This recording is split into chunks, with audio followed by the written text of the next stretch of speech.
We begin the 12 o'clock hour with a look outside. Another gloomy gray day here in Colorado. This is outside of our studios here on Spirit 9 News. Thanks for joining us at noon. I'm Alexandra Lewis. Glad to have you with us. The clouds could bring some more rain today, and it will take a bit of a warm up to finally arrive. It's going to take some time for that to come as we check in with our senior meteorologist, Chris Bianchi, who has convinced me that this rain is a good thing. It's good moisture and not, the headaches that severe weather brings. I'm going to go ahead and quote 90% of the Front Range right now and just tell you we need the moisture, right? Totally. Just be serious about it. We are getting that rain, and here in the mountains, we can say this. If only this was 5 months ago, right? Winter Park here on May the 19th, about a month after they closed here in Winter Park, they're now getting the snow. That's nice to see. An inch and a half of rain for us in Boulder, in Denver here in the 9 News backyard. We picked about 7/10 of an inch of rain since Sunday. So this is all drought denting, and this is going to certainly help out with our drought, and that is certainly some good news. Happy to pass that news along. Northeast Plains, though, it's a little different out here. We have not seen as much rain across the eastern plains. This is mostly an upslope event, so that means areas close to and along the I-25 corridor. That's where we're seeing the majority of the rain and the snow. I'm starting to see that snow fill back in the foothills of both Larimer and Boulder counties, and some of that making its way down to about 6,000 feet. A few flakes. Road impacts, none. If you're driving through the mountains, you'll find today just wet roads. Just watch out for some localized bursts of some maybe steadier snow, which could reduce visibility along with some patchy fog. Seeing some light rain, some drizzle. It's going to stay that way for the next few hours, but that rain will pick back up later on today, and it will stay cool as well. When will all this rain finally go away? When's it going to actually feel like, I don't know, May again? I'll tell you about that in just a few minutes. All right, Chris, thanks. Let's get you some headlines. Governor Jared Polis is facing consequences from his fellow Democrats after granting clemency to Tina Peters. Senator Michael Bennet says if he's elected governor, he won't appoint Polis to the Senate to replace him. And more than 300 other Democrats are calling for even harsher consequences.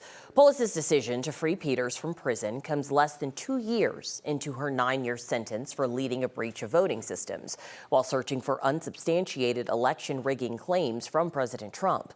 More than 300 Democrats, including state legislators and a Democratic National Committee member, are calling for Polis to be reprimanded by the party and banned from speaking at party events.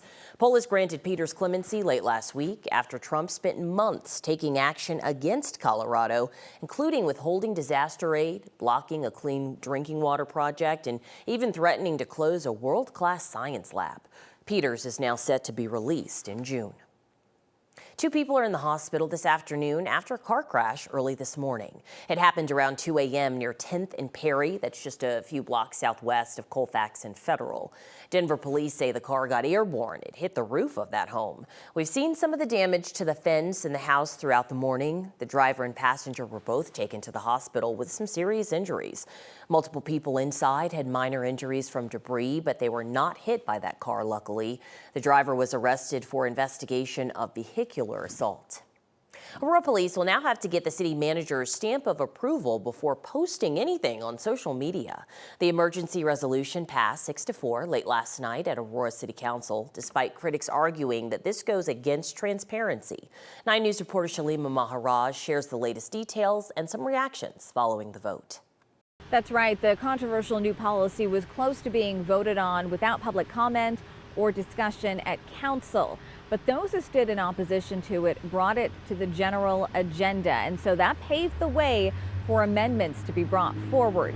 Now, the final resolution requires the police department to get permission from the city manager before posting to social media unless it's an emergency situation. Now, the department can't post mugshots until after a suspect pleads guilty or is convicted. And if Aurora police are looking for a wanted person or someone who poses a danger to public safety, then those mugshots would be allowed. Now, several council members who opposed the resolution felt that it stifled APD Chief Todd Chamberlain's voice. While we did hear from some council members in person, several attended virtually. Here's what they had to say. For an agency that needs to get public safety information out as soon as possible, I just don't think it is practical for the police chief to have to go through communications to have every single thing approved. This is not preventing transparency. It's not preventing factual information. It provides specific exceptions for emergencies, for individuals who are not yet detained. And so I would urge my colleagues to support. APD Chief Todd Chamberlain did express his own sentiments in a statement. He said that transparency and safety are not strengthened when information is filtered or delayed. He also said that he'll comply with lawful orders, but expressed concerns that the policy could unintentionally limit the community's access to timely and important information. Reporting in Aurora, Shalima Maharaj, 9 News. Last night, Denver City Council approved a year-long moratorium on new data centers in the city.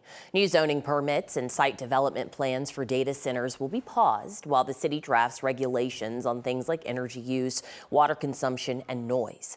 Denver currently has no zoning rules in place specific to data centers, no energy requirements, and no water use regulations. Mayor Mike Johnston showed support for the moratorium. It'll last up to a year or until the city adopts new data center regulations. The Denver Metro Homelessness Initiative's newest report says the Denver metro area is making some progress on homelessness. Last year, more than 35,000 people experienced homelessness across the Denver metro area. That is down just over 1% from the year before. More than 50,000 people also received help through the system, including everything from street outreach to emergency shelters. That number also dropped slightly from the previous year. The report also found veteran homelessness dropped by nearly 3% statewide last year.